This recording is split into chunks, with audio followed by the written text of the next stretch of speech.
Halo, apa khabar semua? Sekarang dah pukul 6.30 macam biasa and balik and terus buat video. And hari ni pun ada lain macam. Dan ada beli bahan-bahan sebab nak buat konten hari Ahad ni. Tak nak beli apa? Black pepper. And I beli juga roti prata lah, cheese mozzarella lah, memang mahal gila. So kalau korang nak tahu I buat konten apa hari Ahad ni, jangan lupa subscribe and turn on notification, okay? Alright, jadi hari ni Ami nak sambung part 2 untuk soalan ACCA, the top 10 ACCA question, and tinggal lagi 5. So, jom start. Soalan yang pertama, I pernah dengar tak rumours pasal ACCA? Rumours terbesar pasal ACCA yang tahu adalah ACCA terlalu susah. Lagi susah daripada medik. Every subjek ada dia punya susah tersendiri. Macam maybe I'm faham ACCA ni, dia maybe susah sebab soalan dia maybe unexpected. Tapi menurut apa yang tengok from the past year question, sebenarnya soalan ACCA ni makin lama dia makin senang. Dulu susah gila, and dulu dia ada sistem macam ni tau. Kita contoh ambil paper, tak tahu sangat dia detail, takut melarut. Tapi the point is, contoh ambil paper kan, macam kalau fail 2 paper, dia kena ambil 4 balik, even though 2 ni dah lulus. Faham tak? Macam kita sekarang 1 paper fail, 1 paper lah ambil. Yang ni tak, dia macam ada groupkan the papers. So kalau macam lebih dari 2 kali fail ke apa, kena ambil balik everything. So sekarang ni dah macam mudah kan. And sebenarnya untuk nak cakap susah sangat, dia tak adalah sangat sebab paper dia ada method macam mana nak pass. Dia punya strategi for every paper. So korang rajin-rajin lah tanya lecturer korang apa rahsianya and apa yang korang kena buat in order to pass the paper. Yang ni yang cakap susah tu, yes, Ami memang cakap dia as a rumours.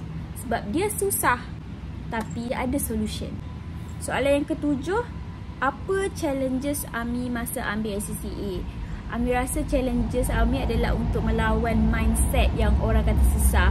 Sebab Ami memang daripada awal dah ditanam dah yang ACCA ni susah. Jadi Ami nak lawan that mindset is very very hard. Cause every paper yang Ami ambil, Ami akan overthinking. Yang kedua, ACCA ni kan, dia punya result tak dapat terus. So ada masa dalam sebulan ke 2 bulan sebelum kita dapat result, memang ketar nak mampus. And korang kena tahu yang kalau exam Disember, result dia mesti 14 hari bulan 1, which is my birthday. Korang tahu tak ada siapa pun kisah pasal birthday aku, sebab diorang tengah takut and risau pasal ACCA. And setiap kali malam ACCA, and tak pernah tak menangis and risau and tak boleh tidur. Mesti rasa ketar gila nak mampus. Sebab ACCA punya result pun actually unexpected. Kalau kita rasa boleh jawab, selalunya tak pass pun. So korang sentiasalah ragu-ragu. Sebab orang selalu menyampah dengan Ami tau. Orang menyampah macam Lala semakah lulus je. Tak, sebenarnya itu sudah terjamin untuk tak nak kecewa. Ami akan risau and anggap benda tu the worst thing will happen. Kalau gagal, I maybe menangis lah. Tapi dia tak menangis seteruk kalau Ami rasa yang Ami pass. Faham tak? That's why Ami awal-awal lagi Ami dah rasa yang Ami fail. Okay, so inilah soalan yang Ami nak fokus betul-betul. Cara Ami study for ACCA. Okay, Ami bagi tahu from CAT ya.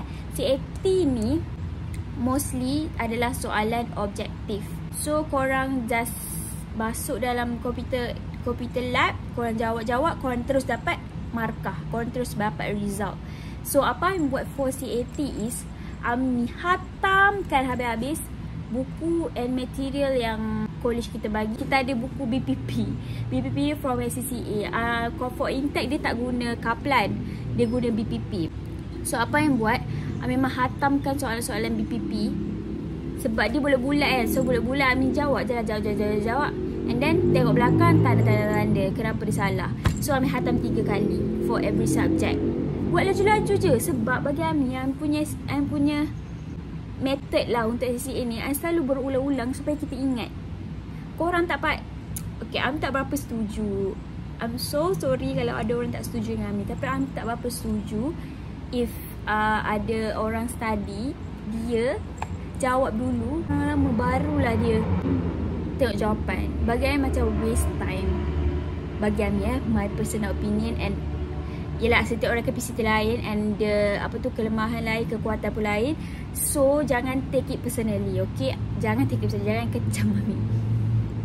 So apa yang buat korang tak boleh jawab, skip atau bantai, skip bantai. Sebab time ni very crucial untuk SCCA. Kan bagus kalau korang jawab and then korang boleh ulang balik the question. Sebab setiap kali korang tanda jawapan belakang, korang tengok contoh korang jawab dah, korang dah bulat and then korang tengok jawapan belakang. Kenapa? Sebab BPP ni jawapan dia memang di-explain sangat details. Kenapa B? Dia akan explain kenapa B. Kenapa bukan C? Dia akan explain kenapa bukan C. And pastikan CAT tu jawab berulang-ulang kali the question. Kena pastikan at the end of the day boleh jawab, boleh faham, boleh, oh aku dah tahu kenapa jawapan dia A, kenapa B, kenapa C. Objektif Ami adalah kali keempat, kelima Ami dah boleh jawab dengan laju. Trust me, soalan dia keluar lebih kurang sama saja. Untuk foundation SCCA foundation pun sama. So gabungkan SCCA je lah, foundation dengan professional paper. Jawab sama je untuk dua-dua tu, which is tengok jawapan belakang. I've tried sebenarnya untuk jawab tak ikut timing. Contohnya, I bagi satu subjek SBL. Ramai lecturer advice jawab soalan dalam keadaan exam condition, which is kita bagi contoh SBL 4 jam. I pernah try. Sebab I tak pernah buat macam tu and I merasa bersalah. Takut macam, alamak, kalau aku tak buat, kalau aku tak ikut cakap lecturer aku fail macam mana. So Ami pun buat. You know what, I tak boleh jawab pun. Sebab bagi Ami lah kan, untuk Ami memerlukan stress tu, memerlukan pressure tu in order untuk Ami jawab soalan dengan baik. Kreativiti jadi berdatang kalau tengah pressure dalam dewan exam. So bila Ami try buat 4 jam tu, Ami waste tau. Tahu tak sebab apa? Okay, kita pun tulis, oh dia nak buat apa, kita tu tulis ngarut-ngarut sebab nak kejar 4 jam. Tulis mengarut asalkan aku siap. Lepas tu, oh ada masa lebih 2 jam macam tu. Yelah, sebab kita tahu kita bukan dalam dewan exam. Faham tak? Rasa macam bab uselessnya. Kenapa? Buat apa Ami buat something yang tak tahu betul ke salah untuk 4 jam. Nampak tak? Ami dah waste time 4 jam. Tak dapat knowledge apa-apa pun. Just nak train ourselves for the timing je. Just that. So bagi Ami rasa macam buang masa.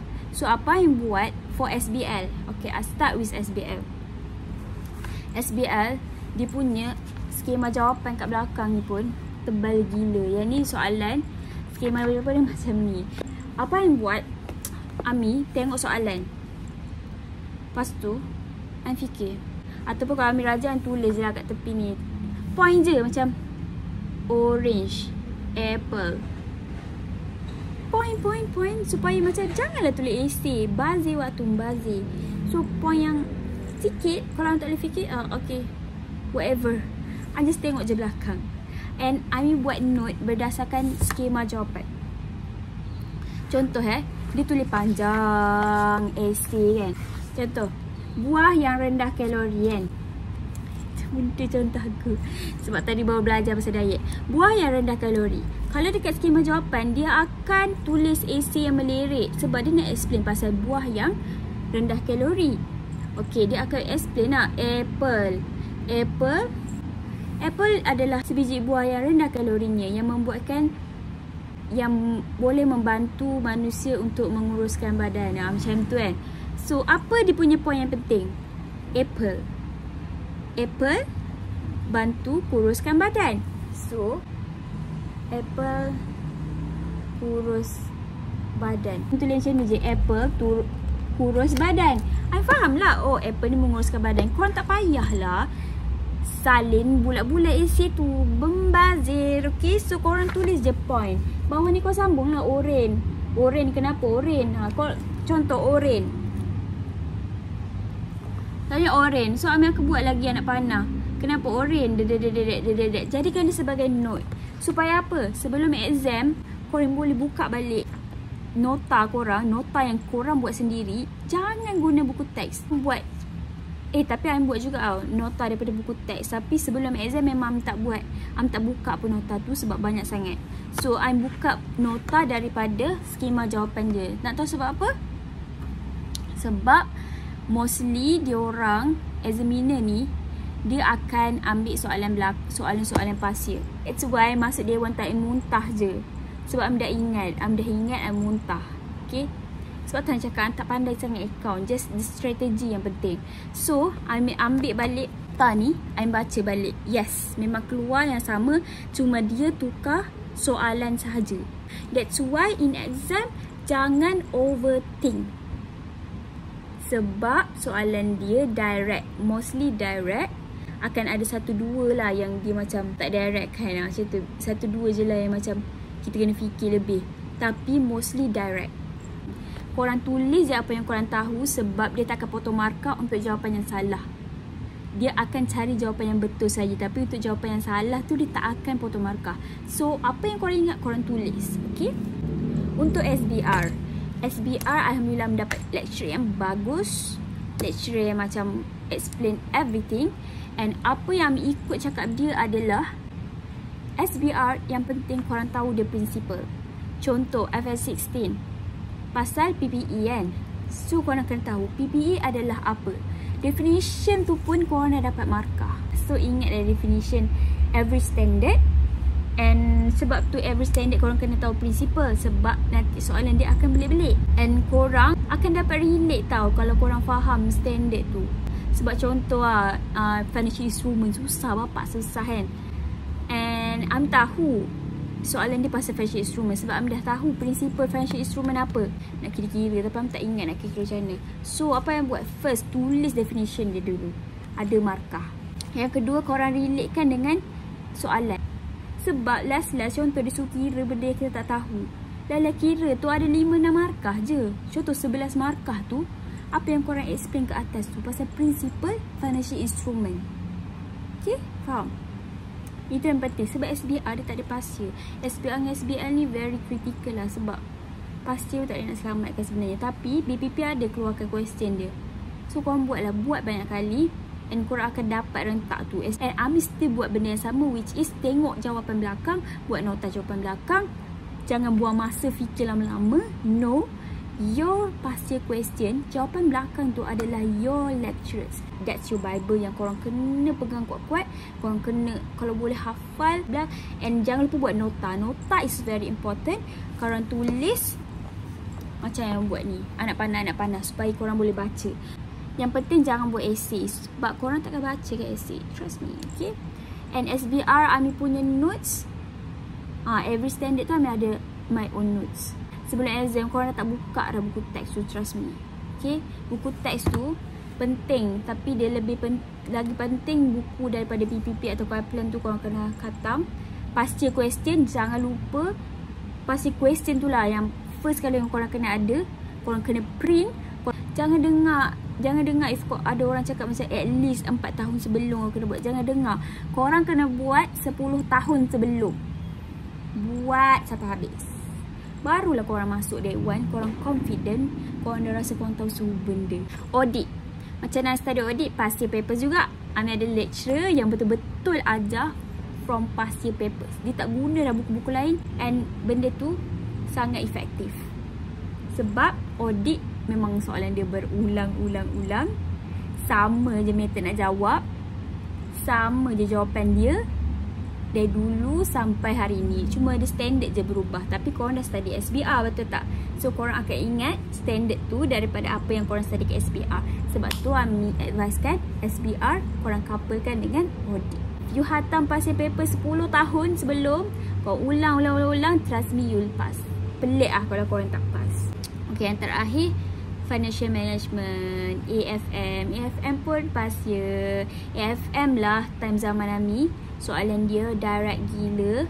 soalan past year. Banyak gila jumpa soalan past year. And dia punya kira-kira pun sangat lah direct.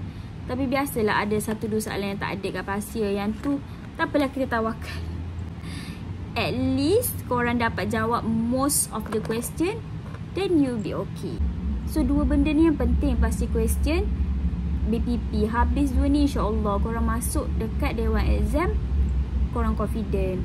And for general tips, sebab soalan terakhir ni dia cakap pasal final tips for SCCA, okay? For general tips lah, for every subject, Ami rasa yang paling penting adalah korang bawa confident korang dalam Dewan Exam. Sebab Ami perasan lah, Ami perasan kalau Ami kenal diri macam mana. If Ami tak confident, tada! Korang tahu tak kenapa tiba-tiba Ami tukar baju? And also dah makin terang. Sebab my phone buat hal. iPhone ni, dia storage dia sangat sikit. Anyway, Ami akan sambung cepat-cepat. Ami akan sambung pasal semalam. Ami berhenti dekat pasal confident masuk Dewan ni kan. Sebenarnya bukannya knowledge yang paling penting tau. Sebenarnya confident. If you guys ada knowledge tapi you guys selalu ragu dengan diri korang, korang still tak akan berjaya. Trust me, confident ni nampak je macam klise kan, tapi benda tu jadi kat Ami lah. Sebab bila Ami confident, Ami berani tau untuk letakkan everything dekat paper tu. Dia beza tau dengan bercakap. Bila bercakap, kadang-kadang Ami tak confident. That's why tak keluar daripada otak Ami. Tapi bila Ami bercakap dekat interview, which is in the pressure punya moment, Ami boleh tau bantai. Even though macam mengarut-ngarut, tapi Ami still bercakap and teruskan bercakap. Macam tu juga dekat paper. Bila Ami buat dekat kelas, Ami tak boleh buat. Tapi bila Ami dalam keadaan terpaksa, kadang-kadang benda-benda yang kreatif pun tiba-tiba je datang. Ami tak tahu korang jawab betul ke tak, tapi lantak sebab jawapan yang salah dia tak akan potong markah. So korang tulis je apa yang korang tahu, asalkan jangan tinggal kosong. Sebab Ami fikir macam, oh maybe Azabina tengah mengantuk, so dia teraik je. Sebab banyak gila ke orang dalam dunia ni yang dia nak tanda kertas. Mesti ada 1-2 kertas yang dia macam selewa je tanda. First is confidence. Secondly, in order nak dapat confident, macam cakap, korang kena set awal-awal. Korang nak habiskan pasir paper, korang nak habiskan BPP punya material. So korang habiskan. Bila korang habiskan, korang tahu yang nothing can go wrong. Faham tak? Sebab korang dah hatam everything. Macam korang dah hafal 30 juzuk, dia nak korang hatam mana lagi? 30 juzuk tu je ada. Dia tak ada ni akan test untuk juzuk ke 31. Tak ada. 30 juzuk tu je. So kalau korang dah dalam kepala, korang dah tak risau. That's why korang boleh datang dengan confident. That's why buat BPP atau pasir sampai habis. And kalau tak cukup masa, tulis, write down, jot down the jawapan. Okay, yang penting habis. Your nasib dah tak ada alasan untuk jatuhkan you, faham tak? Sebab you dah buat everything yang you boleh buat. And if gagal, maknanya bersangka baik, Allah nampak benda yang buruk dekat depan korang, yang di mana kalau korang tempuh juga, after korang dah lulus tu, korang akan dapat sesuatu yang buruk. That's why Tuhan dia delaykan sekejap. And thirdly is about the ibu ayah punya doa. That's very very important. And fourth, Ami bagi tahu satu rahsia yang sangat besar. Ami tak tahu ini adalah salah satu sebab ke tak, tapi Ami ni punya tahap penakut and tak berapa yakin diri. Ami masuk Dewan je tak yakin diri. Dah keluar tu aku overthinking like crazy. And apa yang Ami buat adalah Ami baca Al-Quran sampai Ami hatam. Sebab Ami tahu doa lepas hatam Quran dia akan makbul. Okay, Ami tahu juga doa lepas sembahyang pun makbul. Tapi sembahyang aku betul ke? Sembahyang aku perfect ke? Awal waktu ke? Itu aku tak boleh nak nak confirmkan betul tak. Tapi kalau Quran, bayangkan kita buat something to Allah. Sebab sebelum ni Ami buat macam ni tau. Ami buat macam, oh kalau aku dapat straight pass, aku akan puasa sebulan, aku akan puasa seminggu, macam tu. Tapi rasanya benda tu tak elok. So apa yang buat is Ami effort dulu, baru Ami doa. Macam tu lah yang buat. Ami baca hatam Quran sebulan tu hatam. Penat tu hatam, penat gila. That's why penat tu Ami doa. Bayangkan kita penat-penat buat kerja, lepas kita minta something kat bos kita, mesti bos kita nak bagi. Lepas Ami hatam tu, Ami doa, Alhamdulillah semua result Ami pass beautifully. Ami dapat award semua, Ami setiap paper tau, setiap sem Ami tak pernah tinggal hantar. Maybe itu adalah salah satu faktor. Sebab Ami tahu Ami tak baik. Ami tak baik. So Ami kena buat extra effort for that. Kalau korang tengah ambil CCA, good luck. And Ami harap apa yang Ami cakap ni boleh membantu korang. And don't worry, your time will come. And for those yang pass the paper, okay, sekarang boleh fokus untuk cari kerja. And for those yang tak pass-pass, jangan risau. Ami ada 2 cerita. Yang pertama cerita Ami adalah Ami ada kawan, dia dah fail 7 kali tau. Every paper tu banyak gila dia fail. Tapi sekarang dia dah jadi top manager dekat big company. Sedangkan Ami ni lulus laju gila, dapat macam-macam, tapi Ami still sekarang di mana Ami still mencari-cari apa yang aku suka sebenarnya. Nampak nasib orang lain-lain. Ami maybe bernasib baik zaman belajar, tapi maybe tak bernasib baik sikit, and maybe struggle sikit masa kerja. And Ami ada satu juga cerita, kawan Ami ni dia banyak kali fail, and then dia decide untuk quit. Okay, decide to quit and buka bisnes dia. Korang tahu tak bisnes dia well known gila sekarang, and dia berjaya kau lagi kaya daripada kita orang yang jadi corporate slave ni. Nampak? So kadang-kadang failure ni dia menjanjikan masa depan yang lagi cerah daripada orang lain. And kadang-kadang failure ni dia membuatkan kita quit. Tapi rupanya Tuhan nak tunjukkan perjalanan yang lagi cantik daripada SCCA. Sebab SCCA is not the only way untuk korang berjaya. So, korang just trust the journey and percaya and yakin diri korang.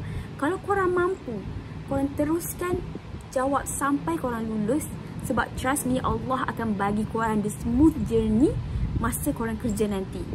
Tapi, kalau korang rasa korang dah tak tahan sangat sampai nak bunuh diri apa semua, korang just stop.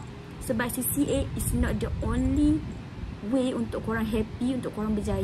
Banyak lagi benda. Mungkin Allah nak kau jadi doktor, mungkin Allah nak jadi kau jadi businessman. Sebab tu Allah tak bagi kau lulus CCA.